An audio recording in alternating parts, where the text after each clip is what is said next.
If you're currently in the process of buying a house from David Wilson Homes and would like to try and reduce the amount of faults, defects, commonly referred to as snagging items, prior to moving into your new property, or additionally if you already have a house built by David Wilson and it's still under the 2 years of direct warranty, I'd highly recommend requesting copies of the quality control inspection documents that are carried out on your property between post-build, pre-legal completion stage. Now, David Wilson performs 3 checks on every house that they build. The first one is completed by the site manager, and this is referred to as Quality Control Form 5.1. And in this, the site manager will identify any faults, defects, and any additional work that they feel needs to be carried out.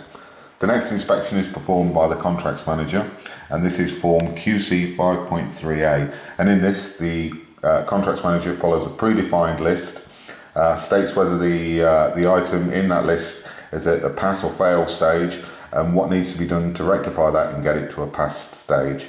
There's also a section where they can list additional items that they feel needs to be completed. And all these items in this form need to be completed before it's ready for handover. And handover is the final stage before it's ready for the home demo and legal completion.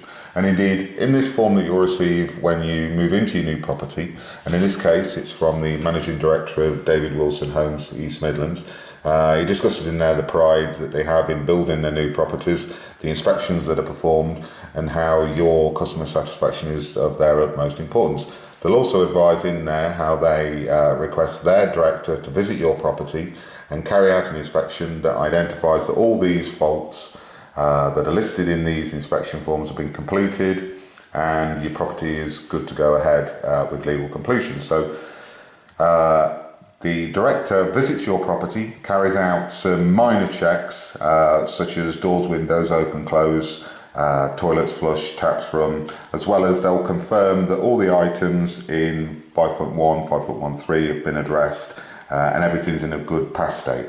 So why is it important to request these documents? Well, in the inspections for our property, they identified 95 issues, including certain things such as water pressure tests, drainage checks, as well as faults, defects, missing items, that kind of thing.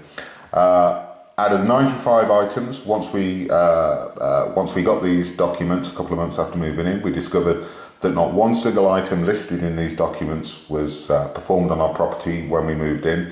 We were never notified that they needed doing. In fact, we played a ridiculous game with the site manager where unless we spotted a problem, they wouldn't fix it, even though that they knew that the issue existed. So once we got these documents, we were able to go through the complaints process and make sure that all these items were completed. Now, I'll discuss this further and how we discovered a total of 147 items in a future video, and I'll illustrate that with some video taken at the time as well. So when is a good time for you to ask for these documents? Well, really, once the director's sign-off has been done, so you're given an opportunity to complete all this work, the director's sign-off will generally be prior to your home demo, and your home demo will be undertaken around a week to 2 weeks prior to legal completion.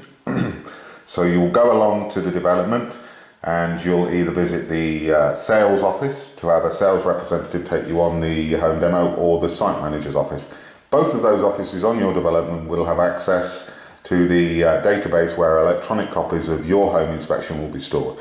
So at that point, I would ask for copies of each of these inspection documents so that you can take these along with you into the home demo and make sure that all the items have been rectified. If for any reason they don't want to provide you with these, or flat out refuse to provide you with copies of these documents, then I'd be rather concerned that you may have hit the same issue that we did, and possibly some or none of the issues identified have been rectified. And a lot of this will depend on how thorough the inspection was. Again, I'll illustrate in a future video how our checks, although they appear to have found 95 problems, they weren't actually that thorough. So what can you do if they won't give them to you? Well, if you're already in the property, you can follow the complaints process and request for them that way. If it's pre-purchase, that should be alarming enough for you maybe to consider holding off legal completion until they do supply you with the documents. That's really going to be up to you. So the other alternative way of getting access to these documents is by issuing the company with a subject access request. As part of the Data Protection Act, you are entitled to contact a business such as David Wilson Homes, or indeed Barratt, who own the David Wilson Home brand, and request that they provide you with all the information that they hold on record covering you, your property, your plot number, and the full property address. There's various templates online. It costs £10 to do, and they have 30 days to respond to that request. So, you know, in light of the fact that none of our snagging issues were performed, even though they were signed off by the director, you can clearly see that during the director's sign off, they marked that all of those in our case had been done. So this in effect is completely bogus. So I would highly recommend going through either of those options to gain access to these documents, because going through the process, I firmly believe that the actions they carried out in our situation is probably commonplace in their building process, judging by speaking to neighbours, that kind of thing. So I definitely recommend that you request these. I'll follow up with some additional details on what to do when you first move into your property, and certain things to look for, certain checks to do to make sure that there are no additional snagging items that aren't documented here. If you have any questions, leave them in the comments below, and I'll do my best to assist.